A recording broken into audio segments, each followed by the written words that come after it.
नमस्कार, मी वसुधाच किचनमध्ये तुमचं स्वागत आहे। आज आपण बनवायचा आहे खिमा सोया। तर तो कसा करायचा तो बघूया। हे सोया चंक्स आहेत। एका भांड्यामध्ये प्रथम पाणी उकळून घ्यायचं, त्याच्यामध्ये हे सोया चंक्स घालायचे। इथे मी 2 पॅकेट घेतलेले आहेत सोया चंक्सचे, छोटे पॅकेट जे मिळतात।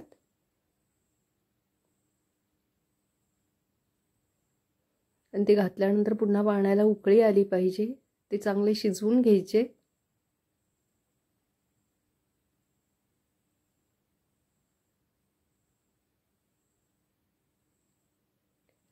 आता त्याच्यानंतर हे सगळं आपल्याला एका चाळणीमध्ये काढायचे आहेत।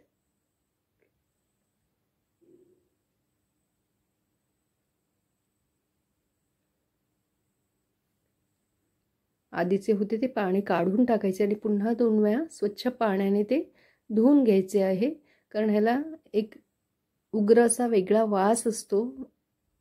अशा प्रकारे आपण थंड पाण्याने पुन्हा धुवून घेतल्यानंतर त्याच्यामध्ये जो वास असतो तो निघून जातो। त्यातले पूर्ण पाणी काढून टाकायचे आहे आणि अशा प्रकारे सर्व सोया चंक्स मध्ये ते पाणी काढून टाकायचे आहे।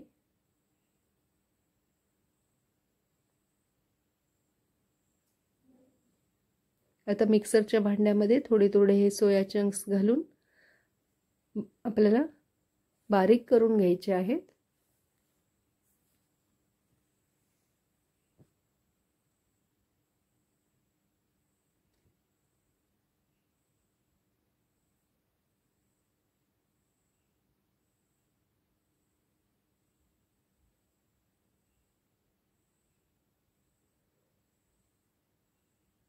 आता एका पॅन मध्ये तेल घ्यायचे 3 चमचे।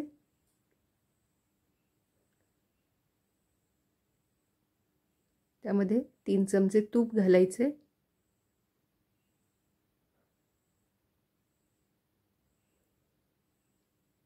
ते चांगले तापले की त्याच्यामध्ये जिरे घालायचे।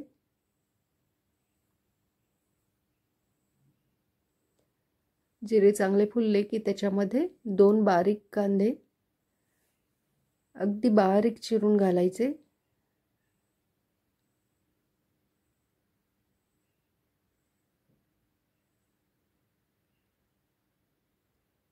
कांदा चांगला परतून घ्यायचा आहे।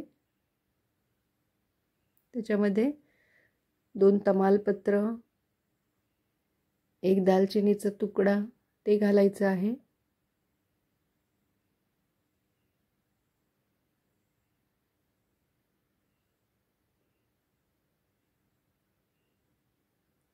दीड चमचा आलं लसूण पेस्ट घालायची।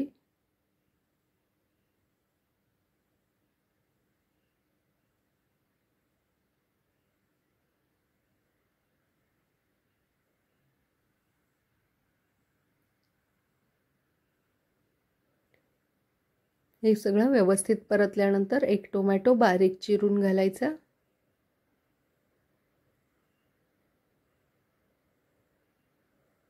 आता टोमॅटोही आपल्याला चांगला परतून घ्यायचा आहे।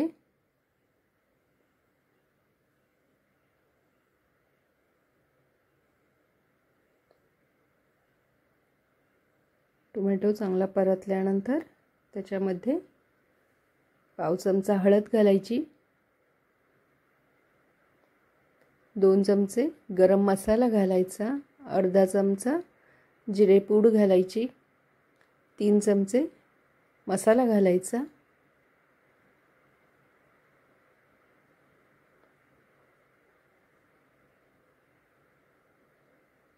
आणि हे मिक्स करायचं। जर आपल्याला थोडं कोरडं वाटलं तर त्याच्यामध्ये थोडंसं पाणी घालायचं।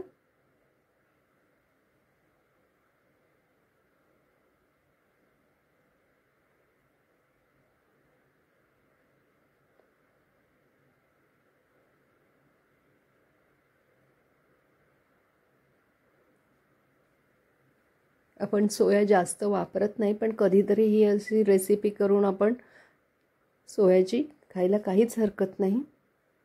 आता हे आपण मिक्सरला फिरवून घेतलेला सोया घालायचा आहे।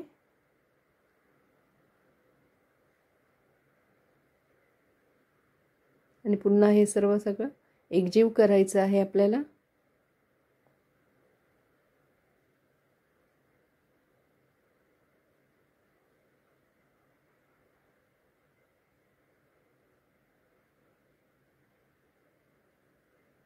आता याच्यात थोडंसं पाणी घालायचं म्हणजे सगळीकडे ते मसाले व्यवस्थित लागतील.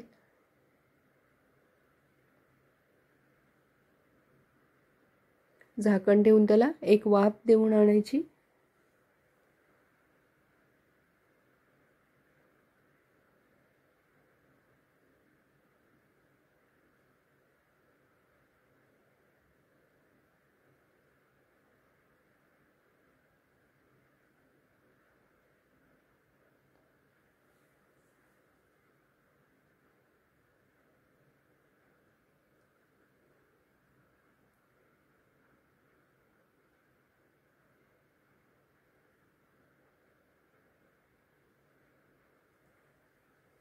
आता याच्यामध्ये आपल्याला मटार घालायचे आहेत 1 वाटी. इथे मी मटार प्रथम शिजवून घेतलेले आहेत सेपरेट, ते घातलेले आहेत. आल्याचे लांब तुकडे करून घातलेले आहेत. 1 मिरची मोठी कट करून घातलेली आहे. आता हे सगळं एकत्र मिक्स करून घ्यायचे.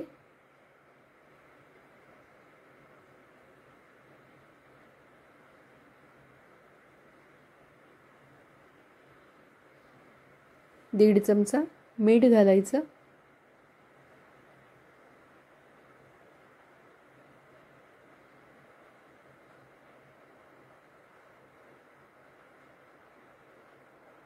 आणि अशा प्रकारे आपला सोया खिमा तयार झालेला आहे.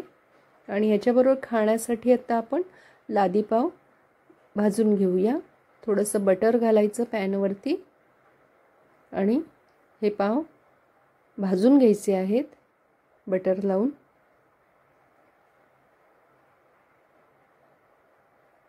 या पावांबरोबर हा सोया खिमा खायला खूप छान लागतो.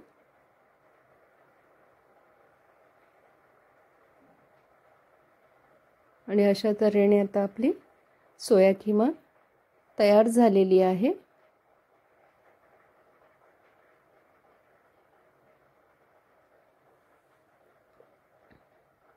ती आपण चपाती भाकरी बरोबरही खाऊ शकतो, पण या लादी पावांबरोबर खायला खूप छान लागते भाजलेल्या लादी पावांबरोबर.